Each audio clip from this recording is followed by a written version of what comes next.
We are joined now by attorney and former Charlotte-Mecklenburg police officer Walter Bowers. Walter, one shooter, no friendly fire. The significance of CMPD releasing this updated and highly detailed information tonight. Well, first and foremost, we continue to be mindful and prayerful for all of the individuals that were impacted, and also want to give credit to our law enforcement agency for providing a very detailed report. The reason the report was so detailed is because there are a lot of questions, naturally so, and so I thought it was very admirable of the department to come out so early in the investigation. Even though it's been a month, it's still early. To be able to explain and answer some questions as it relates to, at the end of the day, there was one shooter and things of that nature. And Walter, I've got to also add to your resume, senior pastor, so I appreciate you making those comments there. But I have to ask you too, specifically looking at this case, CMPD looking like they're being very transparent, releasing many of those details. With your experience of being a former CMPD officer, can you give us some more context and more color as to what stood out to you when you listened to this news conference? Yeah, I think certainly part of my background is CMPD, but believe it or not, I think some of my military experience, I was a military officer, a field artillery officer, and when I heard language such as suppressive fire, I can't recall a time in my law enforcement history ever hearing language of that nature, but that's a term that's used often in the military. And at the end of the day, our officers were in combat. They were engaged in combat for 17 minutes. And when I heard that language as it relates to suppressive fire, in the military, that's used to destroy, neutralize, or suppress an enemy, in a nutshell, to keep somebody pinned down so you can move accordingly. And when I heard that, my heart went out, because it kind of painted the picture of how violent this suspect was, and how much of a risk the lives of many officers were in at that time.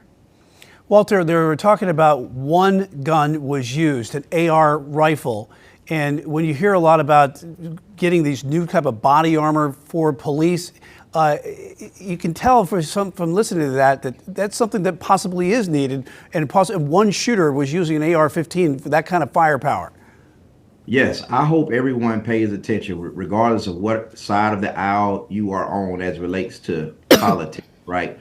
At the end of the day, there are individuals in our city, numerous individuals with long-arm, high-powered rifles that could do a lot of damage. Let's be clear. One individual wounded 8 officers, and obviously took the life of 4 of those officers. One individual with a high-powered rifle. And what we need to do is to come together as a community and deal with that reality, and make sure that we have a law enforcement agencies across the country that can respond to threats of this nature, because they are real. And unfortunately, they appear to be something we're going to have to deal with. And this won't be the last time. And Walter, just as you mentioned there, I mean, just how much the community is still hurting. This just happened a month ago. When you look and you're able to see the transparency again that CMPD is providing, do you feel like these details that we learned tonight helps bring that closure? Yeah, absolutely. I think the way they painted the picture was heartbreaking, but it was incredible.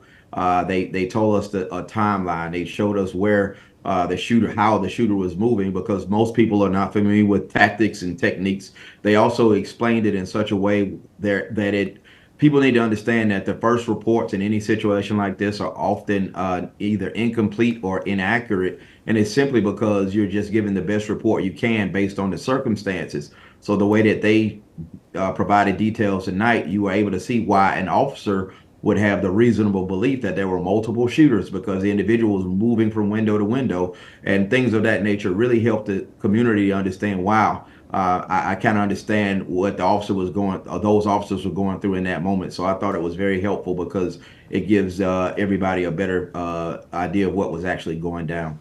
All right, Walter Bowers, former CMPD officer, attorney, senior pastor, we thank you so much for your insight tonight.